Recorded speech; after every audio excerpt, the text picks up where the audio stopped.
So another aspect. Wait. Okay.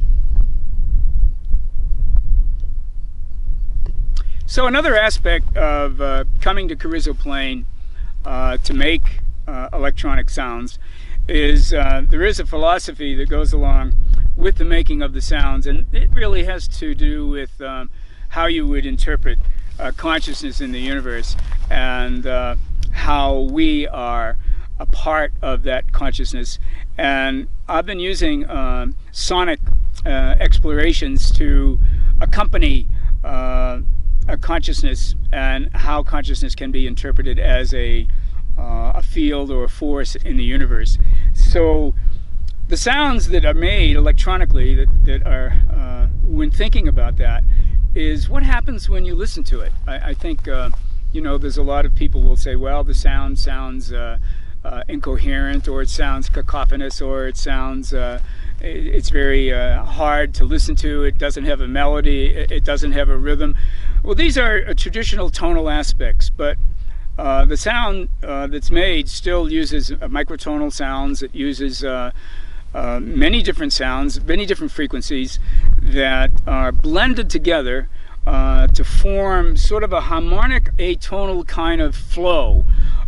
So by that I mean there's not many beats. There's not sort of, there can be a rhythmic beat, but it's not a primary part of the music.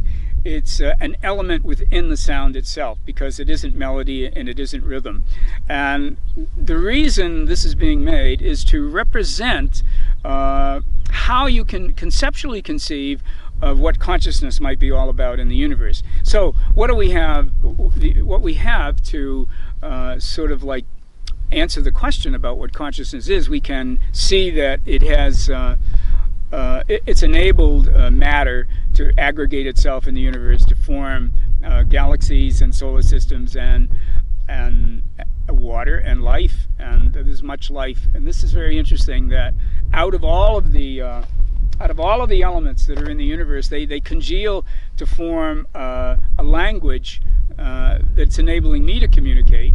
And obviously I'm believing that there's also a language in the universe that's communicating, enabling me to communicate back into the universe. And the sonic exploration is to use the sound to sort of feel how the consciousness may be working. I think Deepak Chopra, in his book You Are the Universe, he brings to mind that maybe if the universe is a conscious element and we are understanding of it, we could use it in a constructive way to advance our own consciousness.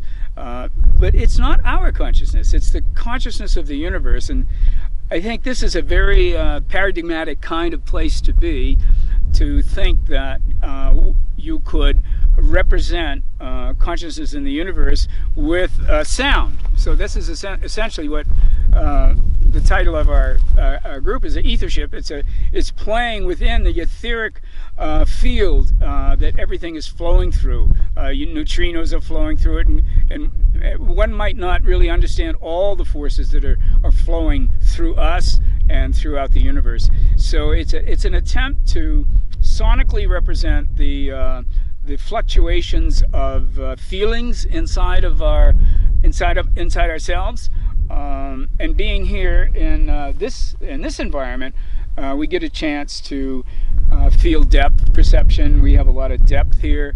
We have a lot of silence here, and we have a lot of openness. So the mind is very open here, and it's my belief that when we get into a natural environment like this, we attune ourselves to something that we can't attune ourselves to within a city environment, or where there's other kinds of sounds that may be counterproductive to my own idea, of course, and the listener's idea as well. So we like to play it in an environment where maybe some conversation can be offered about what you might expect. This is why the video is being done, is just for the first time to offer some conversation on the sounds representing how we interpret the fluctuations of consciousness in the universe.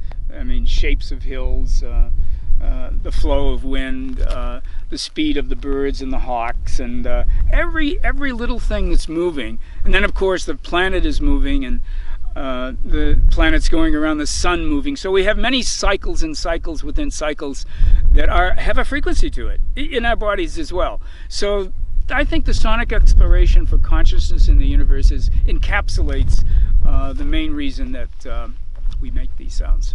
So that's another offering. Thank you.